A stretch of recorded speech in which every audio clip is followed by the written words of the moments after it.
우리 한 번 더 기도하고 주님 말씀 듣습니다.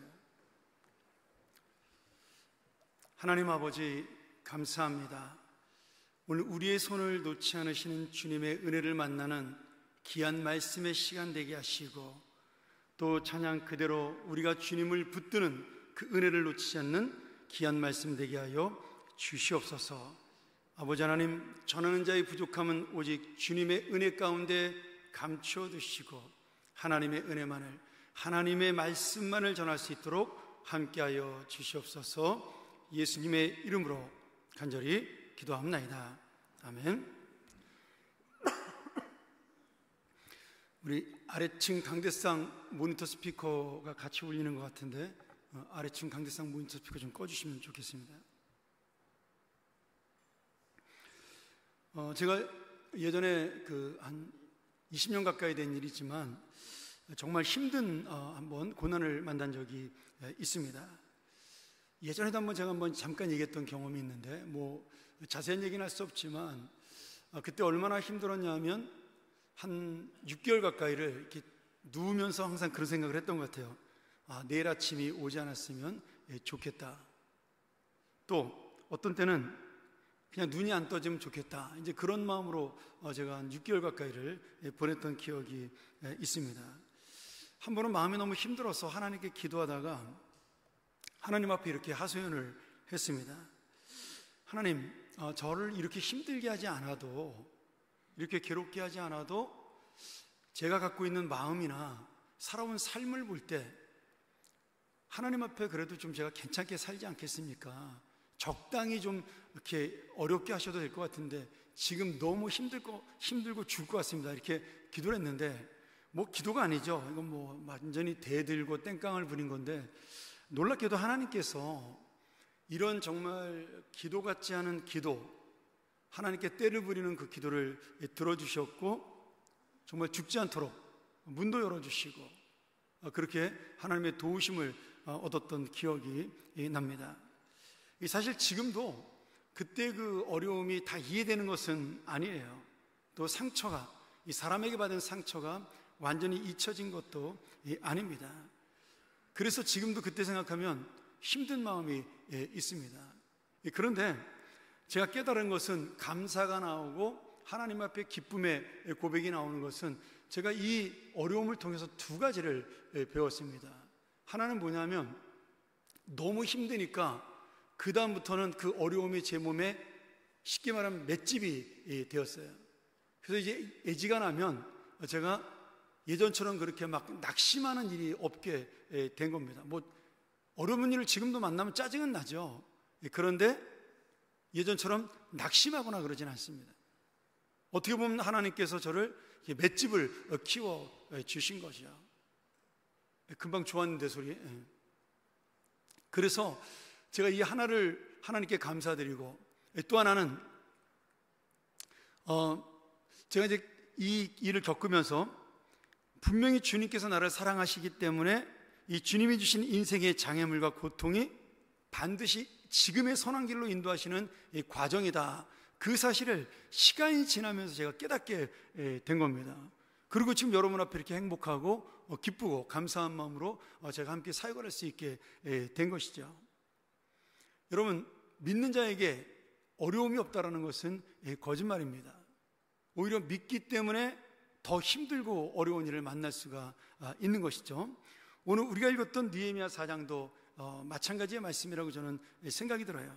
지금 느헤미야와 이스라엘 백성들은 하나님의 계획과 뜻으로 알고 예루살렘 성벽을 재건하는데 자신의 모든 최선과 헌신을 다했습니다. 가난했던 사람들도 하루 벌어 하루 먹고 살지만 내가 주님의 성벽을 위해서 시간을 내겠다. 그렇게 해서 그들이 무료로 성벽 재건 봉사에 뛰어든 사람도 많았습니다. 또 그들이 이 느헤미야의 말씀에 감동해서 이것이 하나님의 뜻이라는 사실을 알았기 때문에 힘들고 어려웠지만 그들은 하나님 앞에 최선을 다한 것이죠. 그렇게 최선을 다해서 성벽을 절반쯤 쌓아가는데 너무나 심한 공사의 방해와 직접적인 공격이 일어나는 큰 장애물을 만나게 됩니다. 오늘 우리는 이 말씀을 통해서 내 개인의 삶 속에 나타나는 그 인생의 장애물, 인생의 고통, 또는 우리 공동체에 나타나는 장애물을 어떻게 주님의 뜻 가운데 성공적으로 또는 내가 잘 견뎌낼 수 있는지 한번 은혜를 나누도록 하겠습니다.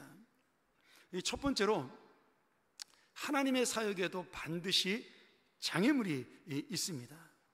우리가 읽었던 3절에 보면 암몬 사람 도비아가 이렇게 이야기를 해요. 지금 너희들이 세우는 이 성벽은 여우가 올라가도 곧 무너지리라. 이렇게 조롱하고 비웃고, 그리고 이스라엘 백성들의 마음에 상처를 줍니다.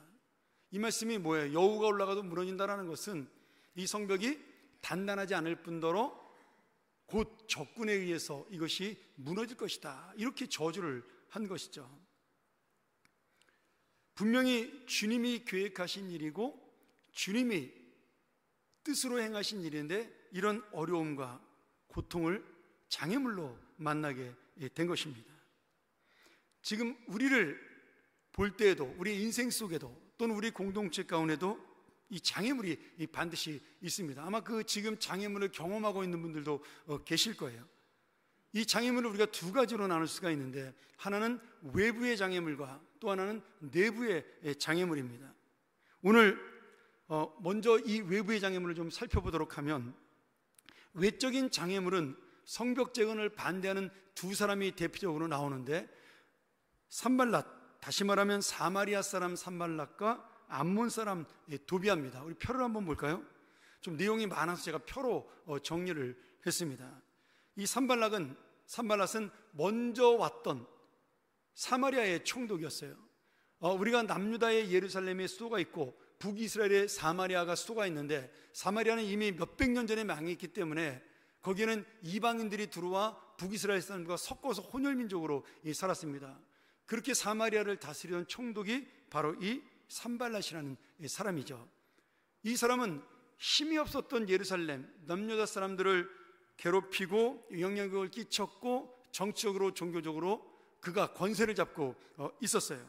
그러니 이 성벽이 재건되고 이스라엘 사람들의 마음이 하나가 되면 자기의 영향력이 사라질까 봐 성벽 재건을 방해합니다. 심지어는 6장에 가면 느헤미야를 암살하려고까지 시도를 해요. 이 사람이 대표적인 방해자, 장애물이었고, 또 한 사람이 나오는데 암몬 사람이라는 도비아라는 인물입니다. 이 암몬 사람인 도비아는 이방인이지만 남유다의 귀족들과 혼인관계를 맺었어요.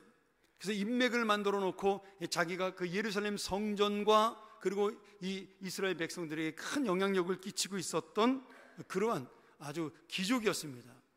근데 자신의 영향력, 이방인이었던 자신의 영향력이 약해질까 봐 자신과 혼인관계를 맺은 귀족들을 이용해서 예루살렘 성벽 재건을 방해하고, 그리고 음모와 협박과 그런 것을 통하여 이 성전을 무너뜨리려고 한 것입니다. 나중에는 밤에 이 성전을 무너뜨리기 위해 사람들을 보내서 또 이 성벽을 힘들게 한 그런 악한 사람이었죠. 이 두 사람이 지금까지 누려왔던 정치적이고 경제적인 자신의 입지와 그 기득권을 지키기 위해서 예루살렘 성벽을 재건하는 것에 대해 방해하고 그 공사를 진행하지 못하도록 계속해서 장애물이 된 것입니다.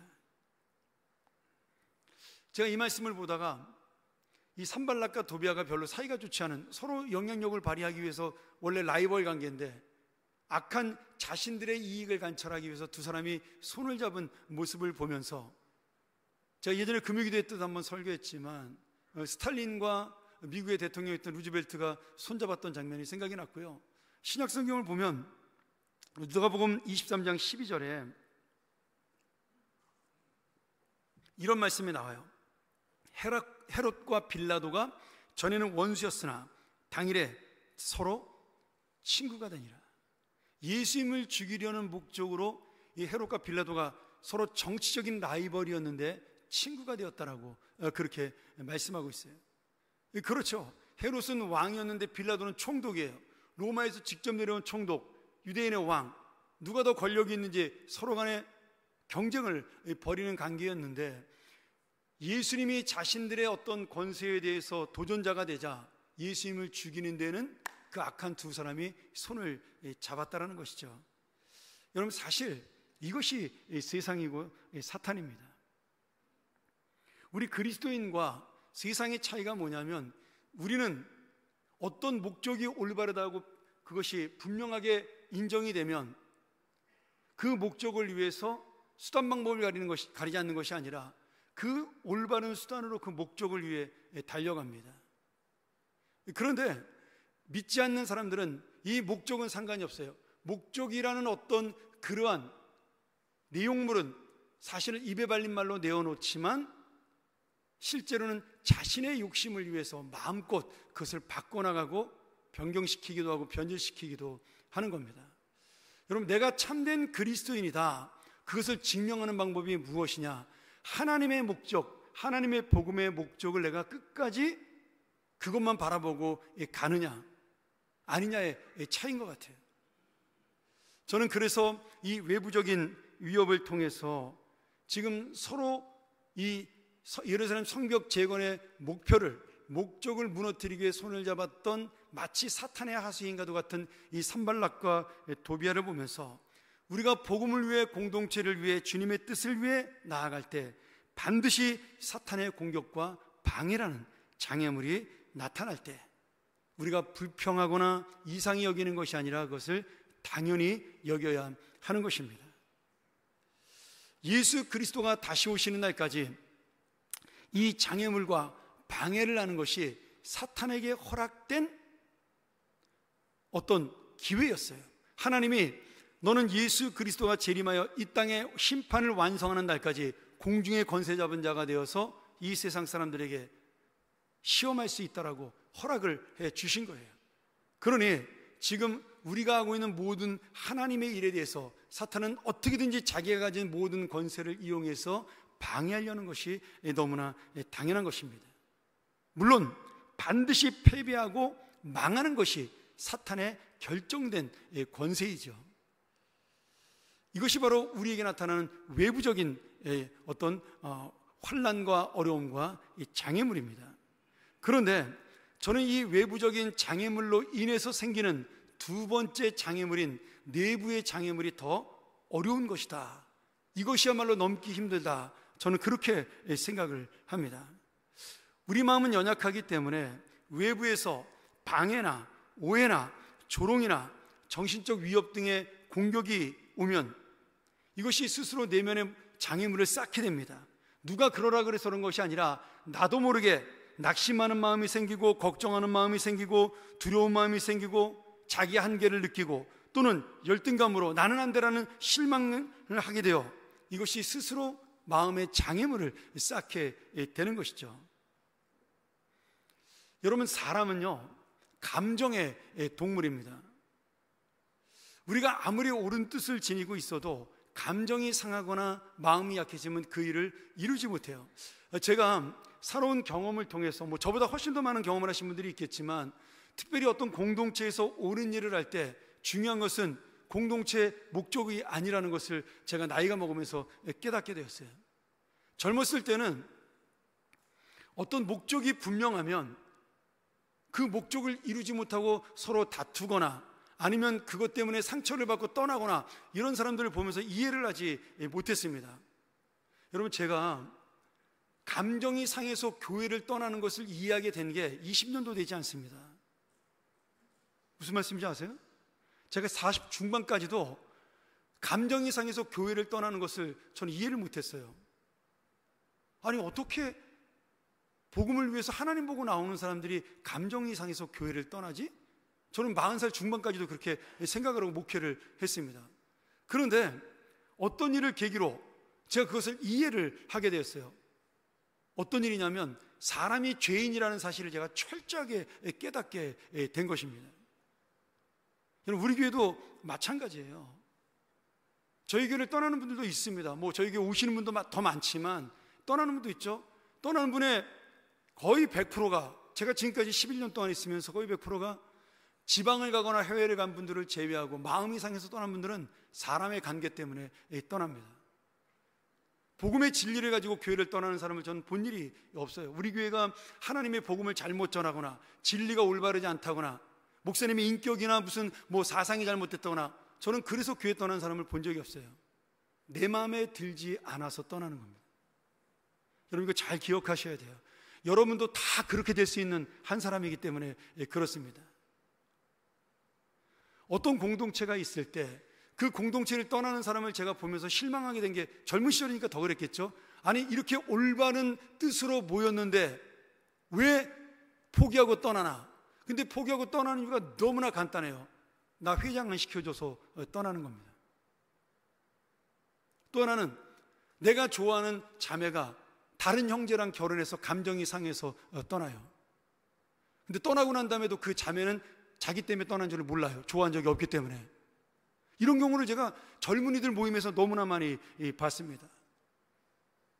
분명히 뭐 나라를 위해서 모이고 민족을 위해서 모이고 복음을 위해 모이고 그랬는데, 어떤 그런 커다란 대의적 목적이 그 사람들을 사로잡는 것이 아니라 항상 감정이 그 사람들의 마음을 사로잡습니다. 다 그렇습니다, 여러분. 저도 그렇고 여러분도 그래요. 내가 주님의 일을 하면서, 주님의 사역을 감당하면서 기분이 나빠지면 그때 그것이 사탄의 시험인 줄 아시기 바랍니다. 기분이 나빠도 주님의 일이니까 감내할 수 있으면 하나님의 은혜인 줄로 믿습니다. 여러분 꼭 기억하셔야 돼요. 우리의 적은 사탄이 외부에서 우리에게 주는 충격인 것처럼 보이지만, 실제로는 그 충격을 보고 실망하는 내부의 이 마음의 적이 가장 무서운 것입니다. 내가 믿음 안에서 바르게 살고 믿음으로 결단하고 헌신하여 살려고 하면 반드시 우리의 결단과 믿음을 방해하는 일들이 생겨나요. 갑자기 생각지 못한 어려운 일을 만나거나 주변 사람이 상처를 주기도 하고 육신이 아프고 연약해지기도 합니다. 그래서 이런 일을 만나면 믿음으로 살려고 했던 마음이 식어져요. 그리고 낙심하는 생각이 들어서 결단했던 그 믿음이 무너지기도 합니다. 내가 왜 이렇게까지 해야 되는 건가? 그런 마음이 드는 거죠. 그게 바로 성벽을 쌓다가 실망한 이스라엘 백성들의 마음이기도 했던 겁니다. 그래서 외부적인 장애물보다 더 무서운 것은 스스로의 생각으로 만드는 마음의 장애물이에요. 한 번 무너진 마음은 처음의 결단보다 훨씬 더 일어나기가 어렵습니다. 왜? 자존심이 있기 때문에 바꾸려고 그러지 않아요. 그것도 감정과 마음의 문제일 뿐인 거죠. 여러분, 장담하시면 안 돼요. 우리는 죄인입니다. 조금만 일해도 상하고 다치고 힘들어하는 죄인이에요.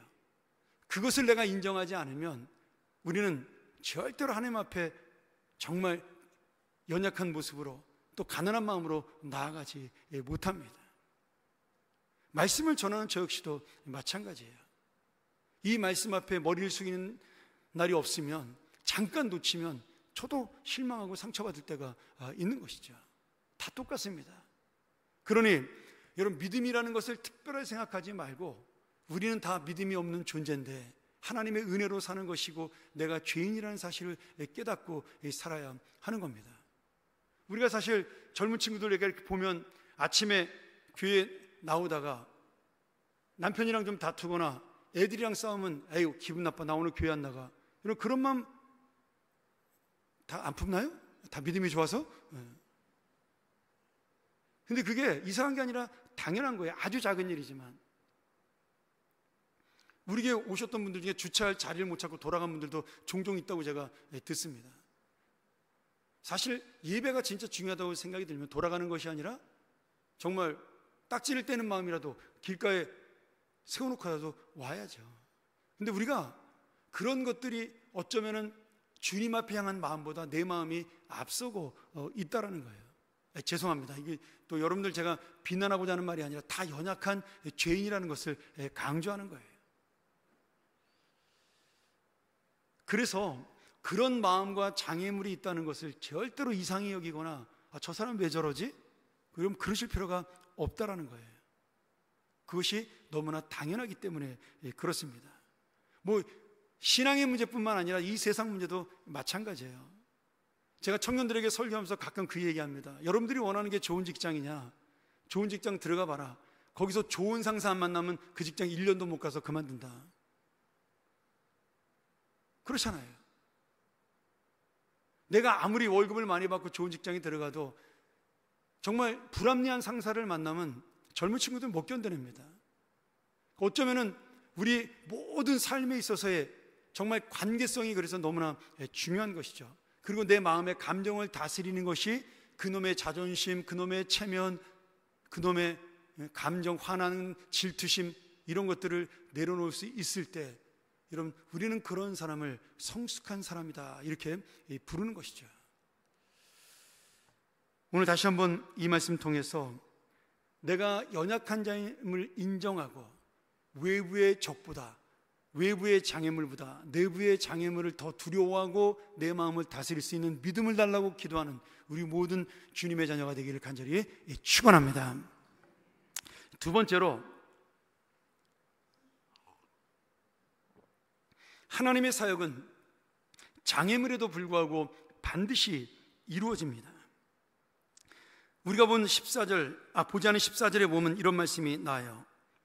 내가 돌아본 후에 일어나서 귀족들과 민장들과 남은 백성에게 말하기를, 너희는 그들 방해하는 자들을 두려워하지 말고 지극히 크시고 두려우신 주님을 기억하고 너희 형제와 자녀와 아내와 집을 위하여 싸우라 하였느니라. 제가 이 말씀 말고 20절 한 번만 더 보도록 하죠. 제가 방송실에 추진하는데 제가 한번 읽겠습니다. 너희는 어디서든지 나팔 소리를 듣거든, 전쟁의 나팔 소리를 듣거든 그리로 모여서 우리에게로 나오라. 우리 하나님이 우리를 위하여 싸우시리라 하였느니라. 느헤미야가 장애물이 있다는 것을 지금 인정하고 있는 거예요. 그리고 힘들고 어렵다는 것도 인정하고 있는 겁니다. 그런데 이 장애물 때문에 백성들이 넘어지는 것이 아니라 마음 때문에 넘어진다는 사실을 느헤미야는 깨닫게 된 것이죠. 그래서 주님의 뜻을 선포하면서 주님의 도우심을 구하고, 그리고 정말 하나님이 우리를 위하여 싸우니 나는 그저 최선을 다한다는 마음으로 나가자라고 그 백성들을 격려합니다. 그러면서 느헤미야는 믿음으로 장애물을 극복하는 세 가지의 방법을 우리에게 알려주고 있어요. 하나는 뭐냐면, 우리가 세운 목적, 하나님께서 주신 비전과 뜻을, 이것이 제일 중요하다, 그것을 붙잡고 흔들리지 마라, 이렇게 말씀한 거예요. 이게 굉장히 중요한 의미죠. 내 감정이 어떻든, 내 환경이 어떻든, 내 형편이 어떻든 이 목적, 예루살렘 성벽을 세우는 것이 진정한 우리 삶의 목적이고 주님의 뜻이다. 그러니 이 목적을 향하여 끝까지 달려가자. 아파도 가고 힘들어도 가고 돈 없어도 가고 마음 상해도 가고 화를 내도 이것을 이루면서 가자, 이렇게 독려를 한 겁니다. 여러분, 이 확신을 백성들에게 심어줬기 때문에 흔들리던 백성들이 마음을 다시 잡고 성벽을 완성할 수가 있었어요. 또 하나는 장애물을 극복하기 위해 낮에는 성벽을 세우고 밤에는 성벽을 지키면서 계속해서 성벽을 쌓아 나갔습니다. 제가 부목사할 때 청년들 가르칠 때 수련의 주제가 창을 든 건축가였어요. 이 느헤미야서를 가지고 제가 3일 동안 집회를 인도했는데, 그때 제가 이 말씀을 전하면서 은혜 받았던 기억이 나요.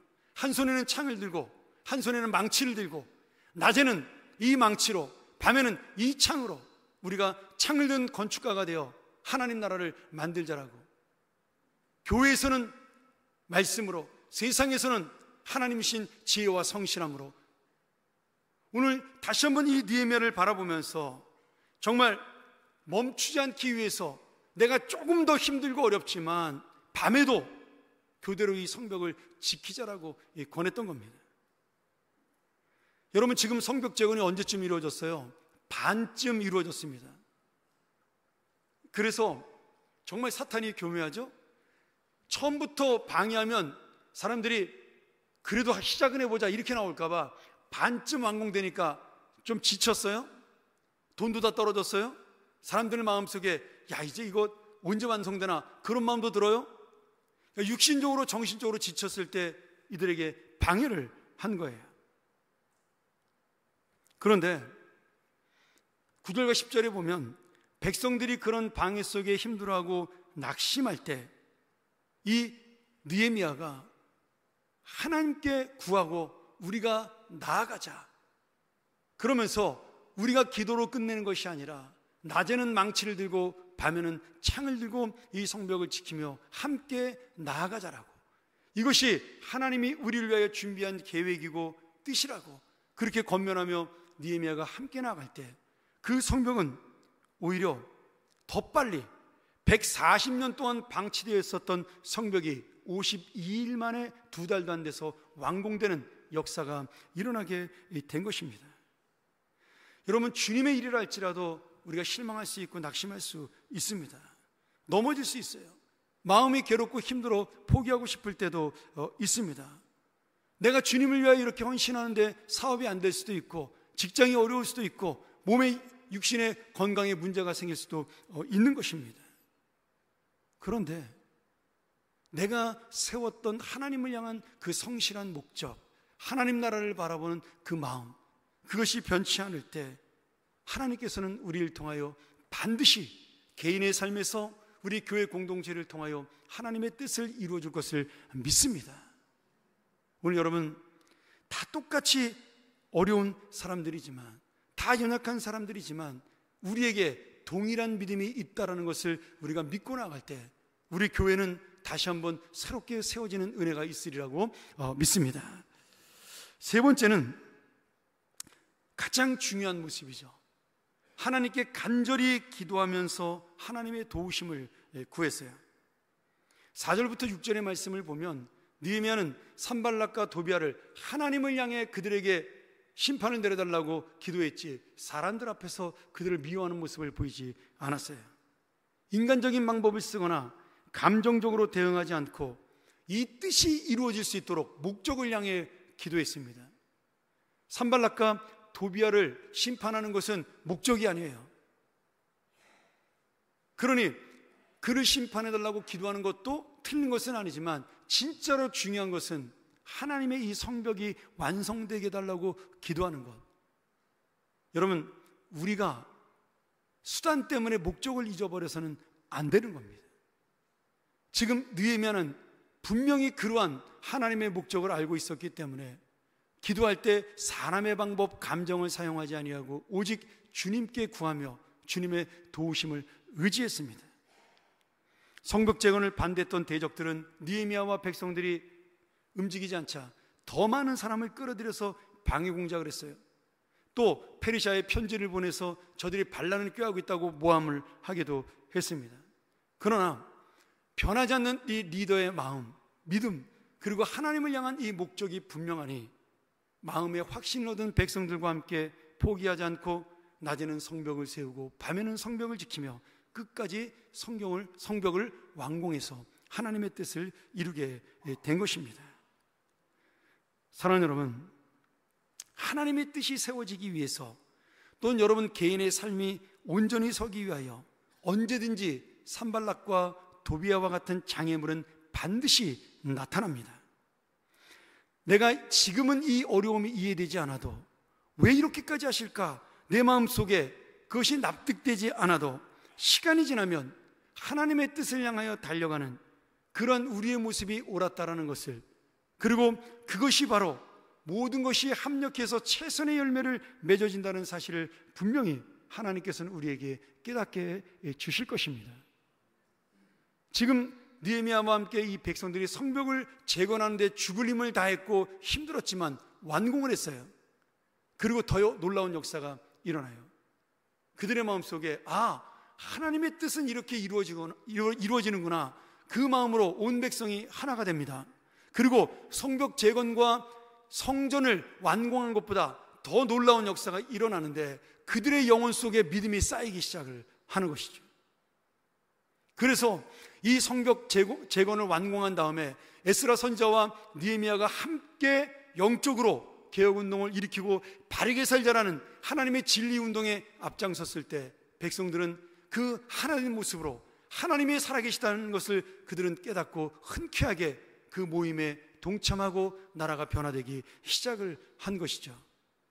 그러니 이 성벽 재건이라는 것은 무엇이에요? 단순히 성벽을 쌓는 것이 아니라 믿음을 쌓고 공동체를 쌓고 그리고 우리의 인생을 쌓는 놀라운 역사가 된 것이에요. 저는 이 말씀을 준비하면서 아까 잠깐 읽었던 20절 말씀, 하나님이 우리를 위하여 싸우시리라, 이 말씀이 저에게 굉장히 큰 은혜가 되었습니다. 내가 연약하고 힘들어도 하나님은 하나님의 일을 위해서 우리 대신 싸워 주시는 겁니다. 모세가 홍해바다 앞에서 뭐라고 말하죠?